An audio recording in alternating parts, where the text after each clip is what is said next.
इन दिनों टिकटॉक पर एक वीडियो तेजी से वायरल हो रही है जिसमें दावी किया गया है कि हुकूमत पाकिस्तान की तरफ से हर पाकिस्तानी मर्द के लिए 2 शादियां लाजमी करार दे दी गई हैं।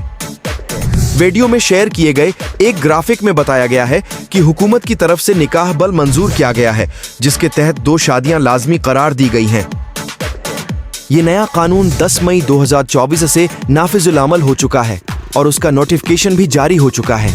अब शौहर की दूसरी शादी के लिए बीवी को अदालत मनाएगी। टिकटॉक पर यह वीडियो इस कदर वायरल हो रही है कि अब तक उसे 2 लाख से ज्यादा लोग देख चुके हैं। तहकीक करने पर मालूम हुआ है कि वीडियो में क्या गया ये दावी सरासर बेबुनियाद और झूठ पर मबनी है। हुकूमत की तरफ से ऐसा कोई बल मंजूर नहीं किया गया। विफाकी वजारत कानून व इंसाफ के सेक्रेटरी राजा नईम अकबर ने भी एक निजी टीवी चैनल से गुफ्तगू करते हुए इस दावे को गलत करार दिया है। उनके अलावा दीगर कई हुकाम भी उसकी तरदीद कर चुके हैं।